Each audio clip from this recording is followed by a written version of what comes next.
Jorge Mojica.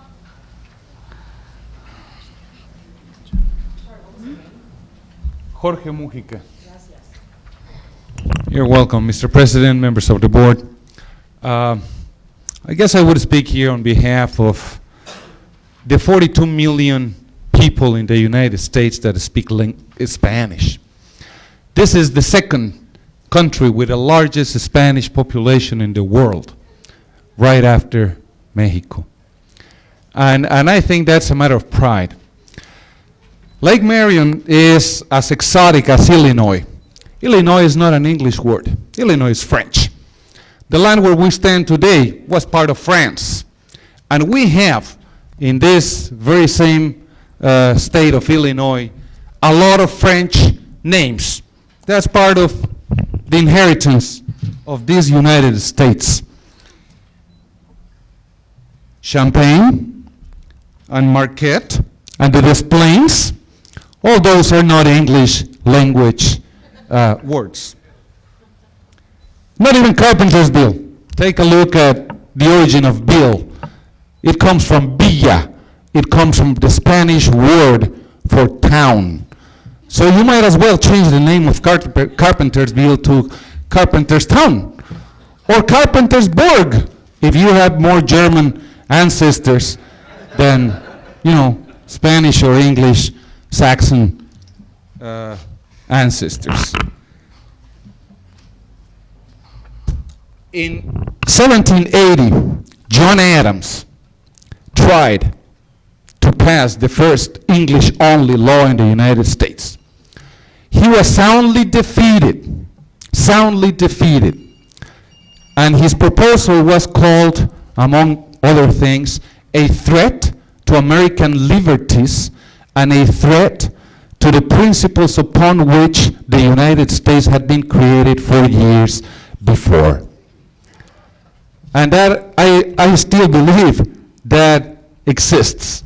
It's the same situation. This country was founded on the principles of individual liberties. And individuals speak the languages of their ancestors, wherever they come from. As a matter of fact, the Constitution was printed. The first printing of the U.S. Constitution was in English and in German. The two languages that were spoken mostly in the 13 original colonies of the United States. Let me tell you another fact. There are 16 states in the United States that have English-only laws. Arizona, one of them. Colorado, another one.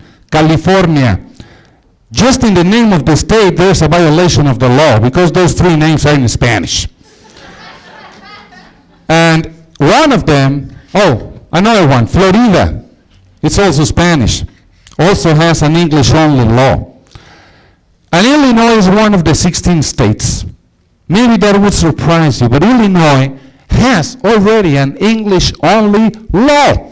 Under the law in Illinois, all businesses should be conducted in English. And I don't see the practicality of that. Because also, under the law, every hospital with a certain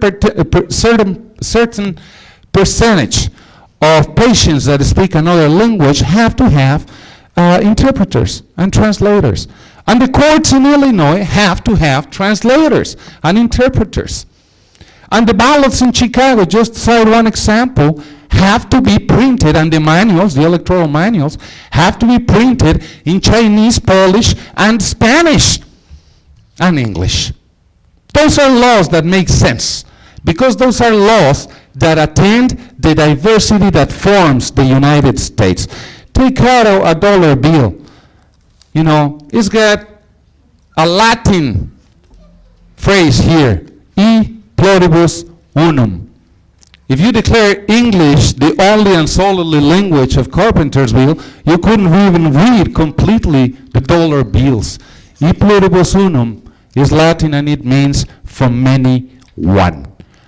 Please reject a law that doesn't make sense. What do you expect to win from approving a law that is not going to have any practical application? some kind of superiority, some kind of political power, political prominence, because I was the one that made, English only as useless as it is.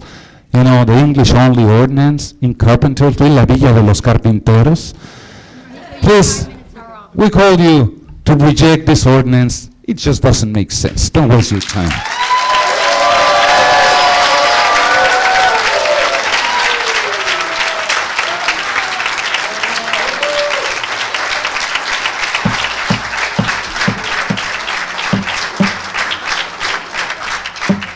Next person, please.